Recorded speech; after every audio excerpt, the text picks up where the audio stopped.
नमस्कार, आदाब, सत श्री अकाल। मैं प्रिंस जीपीएम क्लासेस में आपका स्वागत करता हूं। और कैसे हैं आप लोग? तो जैसे कि देख रहे होंगे, आर ओ की वैकेंसी आ गई, यानी कि आर ओ का नोटिफिकेशन आउट हो गया। 5 तारीख से इसका जो है ऑनलाइन आवेदन शुरू हो गए हैं और ये 1 तारीख तक चलेंगे। यानी चलेंगे तो 5 तारीख अप्रैल तक, लेकिन 1 तारीख तो आपका जो है बैंक में जमा करने की अंतिम तिथि है, यानी फीस जमा करने की लास्ट डेट है। देखिए, वैकेंसियों की बात करें तो 228 जो है कुल आर ओ पोस्ट के लिए है। और स्पेशल, इसमें जो स्पेशल कैटेगरी है 109 पोस्ट के साथ है। स्पेशल का मतलब देखिए, उत्तर प्रदेश सचिवालय समीक्षा अधिकारी की जो पोस्ट है वो आपको 228 पोस्ट देखने को मिलेंगे। 109 जो विशेष पोस्ट है वो हैं समीक्षा अधिकारी लेखा के लिए, और सहायक समीक्षा अधिकारी उत्तर प्रदेश सचिवालय के लिए, जिसमें उर्दू है, लेखा है, हिंदी है। तो ये स्पेशल पोस्ट है। तो वैकेंसी ठीक है, ठाक है, ज़्यादा जो है कम नहीं है मेरे हिसाब से। और देखिए, इसका वेतन देखेंगे तो सबसे जो इंटरेस्टिंग चीज़ है, 7th आर ओ के लिए तो लेवल 7 है, यानी आपको जो है 4200 पे ग्रेड की है। यानी इसमें 45,000 तक तनख्वाह बनेगा आपका। और जो ए आर ओ की होती है वो लेवल 8 की है, और तो वो भी अच्छा है, ठीक है। और देखिए, आरक्षण देखें तो उत्तर प्रदेश में एज पर रिजर्वेशन लागू होगा, और सभी के लिए लागू होंगे, SC ST OBC या EWS वाले। तो सब के लिए जो है यहाँ पे आरक्षण देखने को मिलेगा।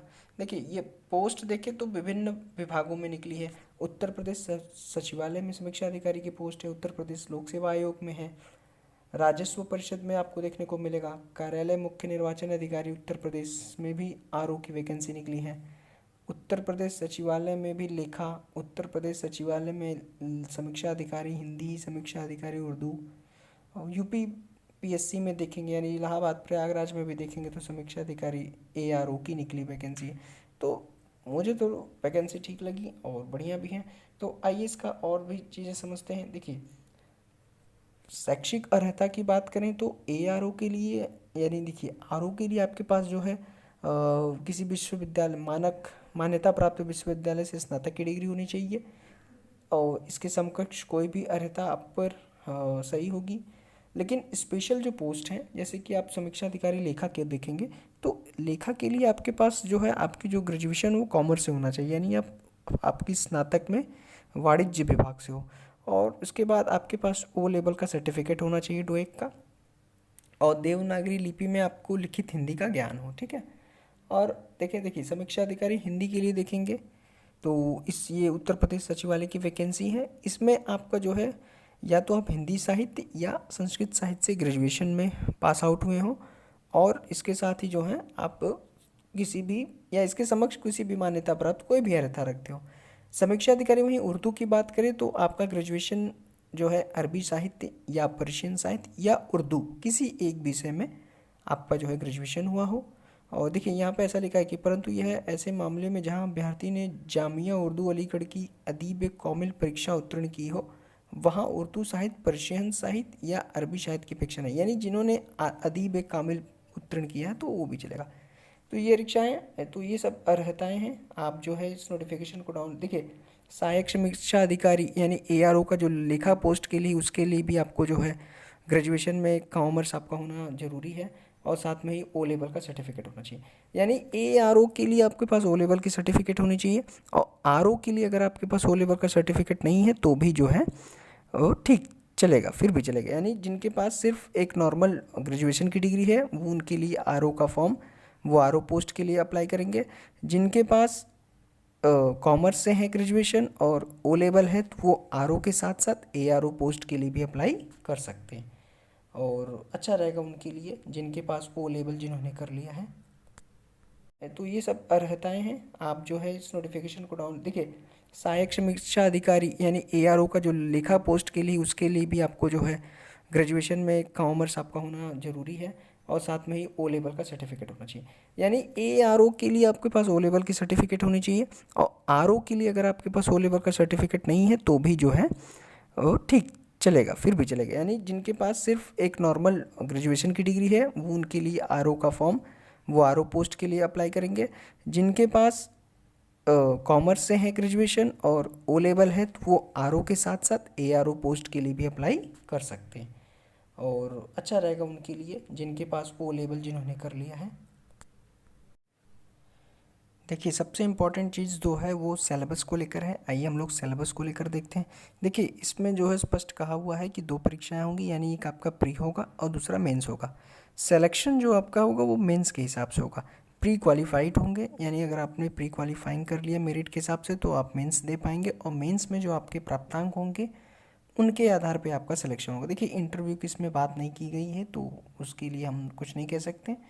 और तो यानी इसमें अभी तो स्पष्ट कहा गया है कि खाली मेंस के आधार पर होंगे। तो देखिए प्री का सिलेबस क्या है वो समझते हैं। सामान्य अध्ययन यानी जीएस के जो है 140 प्रश्न पूछे जाएंगे और 60 प्रश्न आपको जो है हिंदी के पूछे जाएंगे, ठीक है। कुल मिला के 200 अंक का प्री होगा और 200 प्रश्न होंगे, 200 अंक के प्री होंगे। इसके बाद अगर मुख्य परीक्षा देखें तो मुख्य परीक्षा का जो पाठ्यक्रम है वो थोड़ा एलेबोरेट करके थोड़ा विस्तृत है। उसमें भी जो है 120 क्वेश्चंस के प्री की तरह ही आपको ऑब्जेक्टिव जो है जीएस के क्वेश्चंस मिलेंगे। और दूसरा जो है वो आपका सामान्य हिंदी है। सामान्य हिंदी को भी 3 खंड में इन्होंने बांट दिया है, सॉरी 2 खंड को, सामान्य हिंदी को 2 खंड में। प्री में देखिए मेंस में आपको एक तो जीएस होगा, दूसरा सामान्य हिंदी होगा, और जो तीसरा होगा वो निबंध लेखन होगा। हिंदी को 2 खंड में बांट दिए हैं।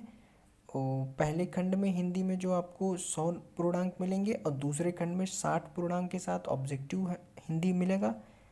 और वहीं तीसरा देखेंगे सेक्शन जो है निबंध सेक्शन का है, और निबंध सेक्शन में जो है आपको 600 शब्द के 3 निबंध लिखेंगे और प्रत्येक निबंध पे 40 अंक यानी 120 अंक आपको मिलेंगे।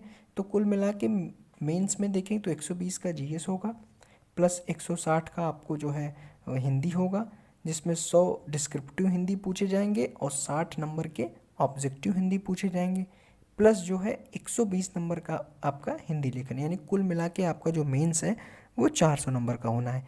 तो प्री जो है, प्री तो क्वालिफाइंग है, प्री से आपको सिर्फ प्री क्वालिफाई करके मेंस में आपको जाना है।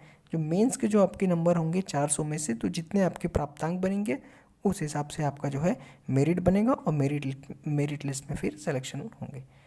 तो गुरु इस हिसाब से तो मुझे अच्छा लग रहा है ये फॉर्म, और सही भी है, आपको मेरे हिसाब से भरना चाहिए, क्योंकि इसकी मात्र 125 रुपये फ़ीस है अनरिजर्व ईडब्ल्यूएस ओबीसी वालों के लिए, और एससी के लिए तो मात्र 65 रुपये है। तो आप जो है ये फॉर्म ज़रूर भी भरिए, क्योंकि अगर आपने देखिए यूपी पीएससी की आप थोड़ी बहुत तैयारी कर रहे हैं, या आप आगे चल के यूपी पीएससी उत्तर प्रदेश लोक सेवा आयोग की परीक्षाएं खासकर सिविल सर्विसेज की परीक्षाएं देना चाहते हैं, तो मेरे हिसाब से आपको ये फॉर्म अप्लाई करना चाहिए। और आप ये फॉर्म अप्लाई अगर कर रहे हैं तो आप हमें कमेंट सेक्शन में ज़रूर बताएं, ताकि हम आर ओ के प्रीवियस ईयर क्वेश्चंस को लेकर आएँ तथा इससे संबंधित जो भी विषय वस्तु हैं आपको हम जीपीएम क्लासेस में प्रोवाइड कराएं। तो ये फॉर्म कैसा लगा? गस्टेड ऑफिसर का ये फॉर्म है। आरओ का पोस्ट जो होता है वो राजपत्रित अधिकारी की होती है, और एआरओ का राजपत्रित अधिकारी तो नहीं होता, लेकिन फिर भी जो है ये जॉब्स बहुत बेहतरीन जॉब्स माने जाते हैं। और आप जो है सेक्रेटरीट में बैठेंगे, सचिवालय में बैठेंगे, और इसमें जो है अंतर मंत्रालय यानी इंटर मिनिस्ट्रियल जॉब्स, मतलब चेंजेस होते रहते हैं। आप कभी इस मिनिस्ट्री में हैं तो कभी उस मिनिस्ट्री में होंगे। तो बहुत एक जो है यूँ कहें क्षेत्राधिकार वाला जॉब है, तो फीलिंग वाली जॉब है, आपके अंदर जो है गस्टेड ऑफिसर की फीलिंग आएगी। तो मुझे लगता है ये फॉर्म आपको अप्लाई करना चाहिए, आपको ट्राई करना चाहिए। तो फिर ठीक है, आपको ये फॉर्म कैसा लगा? और आप अगर इसके बारे में और डिस्क्रिप्टिव हमसे जानना चाहते हैं तो आप हमें कमेंट सेक्शन में ज़रूर बताएं। ये वीडियो को आप शेयर कीजिए, लाइक कीजिए, और अगर अभी तक आपने हमारे जीपीएम क्लासेस प्रयागराज को सब्सक्राइब नहीं किया है तो प्लीज़ सब्सक्राइब कीजिए। Okay, thank you. की होती है, और एआरओ का राजपत्रित अधिकारी तो नहीं होता, लेकिन फिर भी जो है ये जॉब्स बहुत बेहतरीन जॉब्स माने जाते हैं। और आप जो है सेक्रेटरीट में बैठेंगे, सचिवालय में बैठेंगे, और इसमें जो है अंतर मंत्रालय यानी इंटर मिनिस्ट्रियल जॉब्स, मतलब चेंजेस होते रहते हैं। आप कभी इस मिनिस्ट्री में हैं तो कभी उस मिनिस्ट्री में होंगे। तो बहुत एक जो है यूँ कहें क्षेत्राधिकार वाला जॉब है, तो फीलिंग वाली जॉब है, आपके अंदर जो है गस्टेड ऑफिसर की फीलिंग आएगी। तो मुझे लगता है ये फॉर्म आपको अप्लाई करना चाहिए, आपको ट्राई करना चाहिए।